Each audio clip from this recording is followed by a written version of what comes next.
Before dawn, when the city still sleeps and the first light has yet to touch the roofs, Marcus Aurelius would rise from his bed and speak to himself. Today, I will meet people who are meddling, ungrateful, arrogant, deceitful, jealous, and surly. These were not words of bitterness, but of preparation. The first law of the calm mind begins here. Expect everything, resist nothing. For Marcus, calm was not a state of emptiness. It was a fortress of preparation, built in the mind before the battle of the day began. The Stoics believed that peace cannot depend on circumstance. It must be trained, drilled, and rehearsed until no insult, no chaos, no loss can shake its walls. The calm mind is not passive. It's disciplined, alert, and aware that the world will always test it. The average person wakes up hoping the world will go smoothly. Marcus woke up expecting that it wouldn't, and found peace in that truth. He saw irritation, betrayal, or misfortune not as personal attacks, but as facts of nature, like storms or winter. The man who demands calm weather will always be a slave to the clouds. The man who learns to walk in the rain becomes free. This is the law of inner command. Your emotions obey your judgments. The Stoics taught that we are never disturbed by things themselves, but by the opinions we form about them. If someone insults you, it's not their words that wound.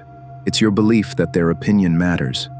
If you lose money, it's not the event itself that brings despair, but the story you tell yourself about what that loss means. Between event and emotion lies judgment, and within that space lives your power. Marcus wrote endlessly about that space. In his journal, he reminded himself, "You have power over your mind, not outside events.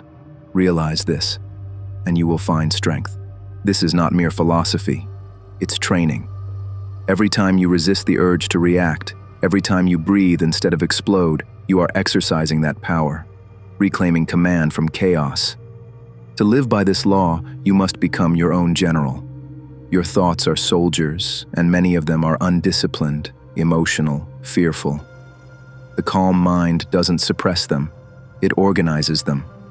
When anger appears, Marcus would not fight it with guilt or denial. He would observe it, write about it, dissect it like a physician studying a fever. The disease of the mind, he knew, was never cured by rage or avoidance, but by understanding. What is this emotion? He would ask. What caused it? What story am I telling myself? To question emotion is to weaken it. Modern life gives us more storms than Marcus could have imagined. Notifications, deadlines, endless comparison, the invisible pressure to perform. Each of these is a battlefield. But the principle remains unchanged. Nothing external can disturb you unless you grant it permission. The phone doesn't make you anxious, your attachment to its contents does. The opinion of a stranger doesn't humiliate you, your belief that you must be liked does. Serenity begins the moment you realize you can control your interpretation, not the world. Marcus practiced this in silence, not in speeches. When his generals betrayed him, when the plague ravaged his empire, when his own son turned out cruel and unstable, he didn't curse fate. He simply wrote, "It was fated to be so." Not as resignation, but as a reminder that life unfolds according to its own order. The calm mind flows with that order instead of drowning beneath it. To apply this first law, try this simple exercise. When something irritates you today, a rude message, a delay, a disappointment, pause and ask, "Is this under my control?" If not, let it pass. If yes, act with reason, not emotion.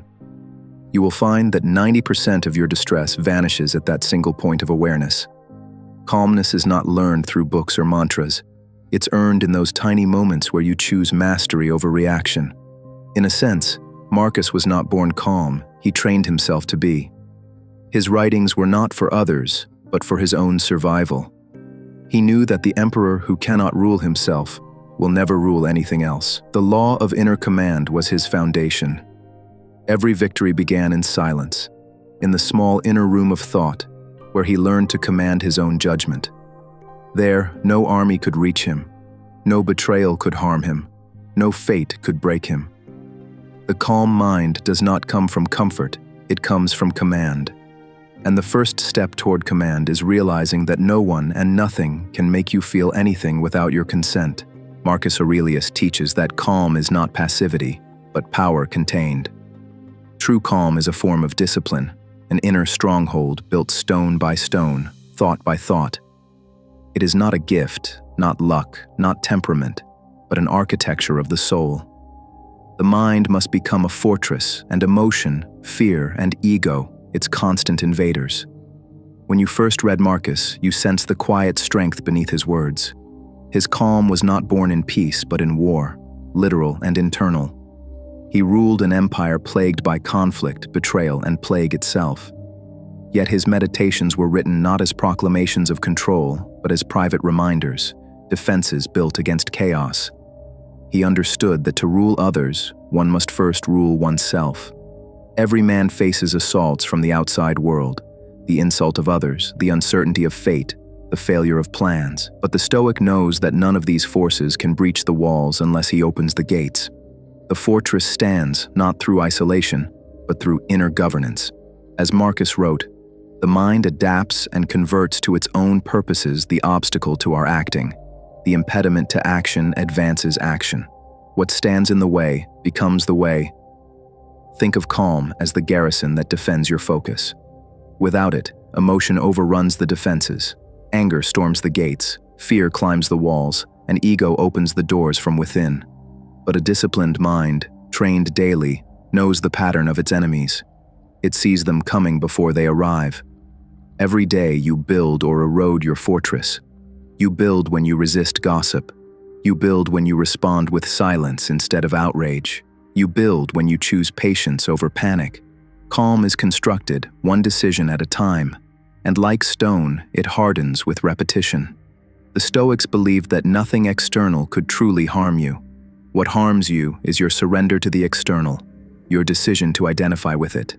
When someone insults you, the words enter the air, but it is you who lets them enter the walls. Marcus would remind himself, if you are pained by any external thing, it is not this thing that disturbs you, but your own judgment about it. To live this principle is to constantly patrol the perimeter of your mind. Ask yourself, what am I letting through? What ideas, fears, and expectations am I allowing to take root within these walls? A fortress must be guarded, not only from siege but from infiltration. Ego is the most dangerous infiltrator of all. It disguises itself as confidence but feeds on comparison and validation. It whispers that calm is weakness, that dominance requires noise, that composure means indifference. Ego convinces you that you must prove your power rather than possess it quietly. But true strength is the opposite. It does not need to declare itself. Imagine the Roman general who stands before his soldiers. The one who shouts the loudest is not always the most respected. It is the one who stands in silence, whose calm steadiness radiates authority. Calm, in this sense, is not retreat. It is mastery. Inside the fortress, there is a command center, your reason. It is not emotionless. It is balanced. Marcus never sought to erase emotion, only to prevent it from ruling him. Anger may come, but it will not command. Fear may arise, but it will not dictate. Ego may whisper, but it will not decide. The modern world attacks the fortress in new ways, through endless stimulation, constant validation, and the erosion of silence. Your attention is the first gate they try to breach. Notifications, noise, the need to respond, all chip away at your ability to remain centered. To maintain your fortress, you must withdraw daily. Time alone is the sharpening of the sword. Solitude is strategy, not isolation. There will be moments when the walls shake. You will lose patience, speak rashly, or allow anxiety to flood the halls. But that does not mean the fortress has fallen. Marcus would say, rebuild immediately. Do not waste time blaming yourself. Every lapse is a signal to reinforce your defenses. Return to discipline, and the structure grows stronger. Over time, calm ceases to be a reaction. It becomes identity. You no longer try to stay calm, you simply are. Others will sense it in your tone, your movements, your gaze. It unnerves the volatile, disarms the arrogant, and attracts the disciplined. Calm is contagious, but only when it's real. When Marcus writes of control, he is not describing detachment from life, but engagement without surrender. To walk through the world with unshaken composure is to declare silent authority. No chaos can touch the man who has fortified his inner world. The calm mind does not escape reality. It fortifies itself against its distortions. When the world grows loud, step behind your walls. Let reason stand at the gate. Let fear knock and go unanswered. Let ego starve outside. The fortress within is not built for comfort, but for clarity. The true test of control is not found in peace. It is revealed in chaos. Anyone can appear calm when life is orderly, when respect is mutual, and when fortune aligns. But composure under fire, that is where the Stoic spirit is forged. Marcus Aurelius did not seek a world free of insult or betrayal. He sought a mind that remained untouchable in their presence. Reaction is where most men lose their power. A single insult can pull them from focus. A small betrayal can ignite rage. A careless word can ruin their day. Yet what if these moments, the very triggers we fear, are the training ground of the disciplined mind? For the Stoics, they were exactly that. Every provocation is an invitation to prove mastery. You cannot control what others say or do, but you can always control your response. And that control, quiet, deliberate, unflinching, is what separates the man of calm from the man of impulse. Marcus wrote, "Choose not to be harmed, and you won't feel harmed. Don't feel harmed, and you haven't been." The Stoic sees every insult as a test of his inner architecture. When someone attacks his character, he does not rush to defend it. He examines whether the insult is true. If it is, he corrects himself. If it is not, he dismisses it. Either way, his peace remains untouched. He knows that reaction gives the aggressor power, while restraint reclaims it. Betrayal, too, is a crucible of calm. The weak mind takes betrayal personally, believing loyalty owed to him by the world. The disciplined mind understands that loyalty is rare, and that betrayal reveals the betrayer's nature, not his own failure. When wronged, Marcus reminded himself that every man acts according to his understanding of good and evil. To hate them for it is to forget that ignorance drives most cruelty. Control of reaction begins in the gap, the brief, invisible pause between stimulus and response. That pause is where mastery lives. The untrained man feels insult and responds instantly. The Stoic feels insult, pauses, examines, and decides whether it even deserves a reply. That small delay turns emotion into intelligence. Marcus practiced this in the palace, surrounded by senators, soldiers, and schemers. Each day, he encountered deception, flattery, and disloyalty. Yet his writings reveal not bitterness, but discipline. He trained himself to view every irritation as part of the human condition. They cannot help it, he would tell himself. Just as fire burns and thorns prick, so the unjust act unjustly. To react wisely, one must also learn when not to react at all. Some situations require silence, not as surrender, but as strength. Silence confuses the shallow and exposes the impulsive. When you say nothing, you deny your opponent the satisfaction of pulling you into their chaos. The Stoic's silence is louder than outrage, but control is not coldness. The Stoic does not suppress feeling, he channels it. Anger, when directed, becomes energy for improvement. Sadness, when examined, becomes empathy. The calm mind is not emotionless, it is emotionally disciplined. Every act of reaction builds habit. When you respond with anger once, it becomes easier to do so again. But when you choose calm repeatedly, it becomes your nature. Marcus saw this repetition as moral exercise. Each moment of irritation was a small opportunity to build strength. Just as muscles grow through resistance, character grows through restraint. In modern life, the battlefield of reaction has expanded. Every screen, every notification, every opinion is a potential provocation. The undisciplined mind fights 100 meaningless battles a day, with strangers, with news, with shadows. The calm mind fights none. It does not retreat. It simply chooses its wars. To master reaction is to conserve energy. You stop bleeding attention into conflict that produces nothing. You stop explaining yourself to those committed to misunderstanding you. You stop trying to win arguments where truth is irrelevant. The Stoic does not fight every fight. He fights only those that shape his virtue. Sometimes the highest form of strength is stillness. When insulted, breathe once, twice, and allow reason to rise before emotion does. When betrayed, remind yourself that disappointment is the tax of expectation. When provoked, ask, will this matter in an hour, a day, a year? Often it won't. Over time, this practice becomes armor. You begin to walk through the world untouched by its noise. What once enraged you now amuses you. What once offended you now reveals character. Theirs, not yours. You become the calm center in a circle of chaos. And when others lose control around you, when they shout, panic, and unravel, you remain still. Not because you feel nothing, but because you have built something stronger inside. The discipline of reaction is not the denial of emotion. It is emotion under command. When the mind is silent, the world becomes clear. This is the final law, the outward expansion of inner control. Marcus Aurelius understood that perception creates reality. The world you see is not the world itself, but the reflection of your own state. A storm in the mind makes calm seas appear violent, but a still mind, even amid chaos, sees order everywhere. The Stoics believed that the universe is not random, but rational. To align your mind with reason is to align with the current of fate itself. Marcus called this living according to nature. Not the nature of trees and rivers, but of the greater order, the logic that governs everything. When you live in harmony with that order, the world stops resisting you because you stop resisting it. Control begins internally, but its effects ripple outward. A calm mind commands attention without asking for it. Its tone softens conflict. Its silence invites respect. Its presence shifts the atmosphere of a room. Power does not always shout. Often it simply stands, unshaken, unmoved, and undeniable. When you command your own perception, you command your world. Every event becomes neutral until you give it meaning.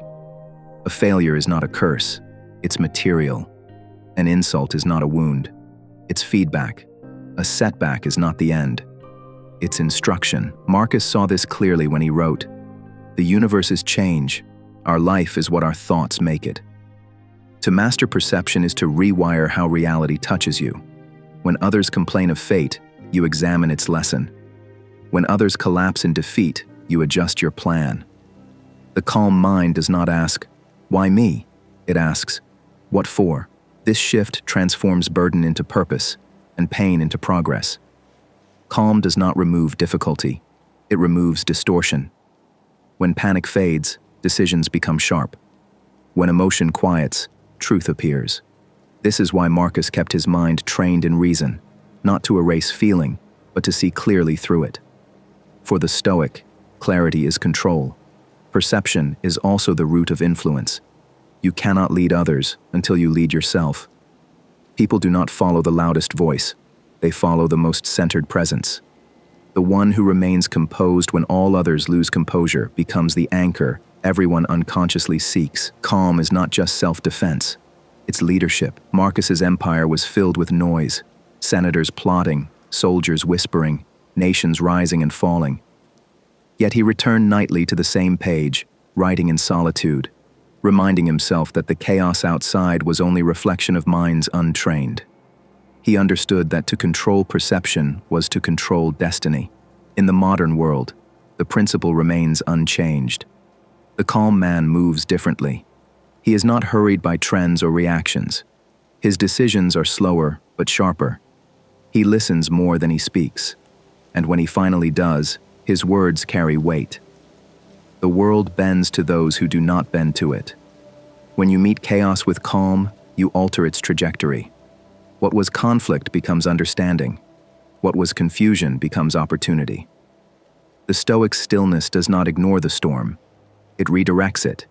You stop trying to command others and start commanding the only domain ever truly yours, your mind. This is the hidden meaning of Stoic mastery. The world does not obey power. It obeys perception. Your external life bends to the shape of your internal state. When you understand this, you no longer chase control. You become it. When Marcus wrote, "The happiness of your life depends upon the quality of your thoughts," he was not speaking metaphorically. He meant it literally. Change the quality of your thoughts, and you change the texture of reality itself. At the highest level of calm, reaction vanishes. The world still moves, people still betray, fortune still shifts, but your mind remains untouched. You see events as they are, stripped of interpretation. You see others not as enemies or allies, but as fellow travelers bound by the same flawed nature. And in that realization, hostility dissolves. To live like this is to become free. Free from control by others, free from the tyranny of outcomes, free from the turbulence of the untrained mind. The calm man walks through storms as though walking through air. This is not detachment from life. It is command of life. When the world obeys the mind, fate itself becomes a partner. You no longer resist what happens. You work with it. You move through the world not as a slave to circumstance, but as an architect of response.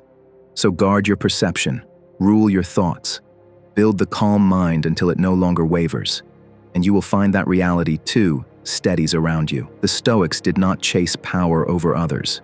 They discovered something greater, power over perception, and through it, command of the world itself.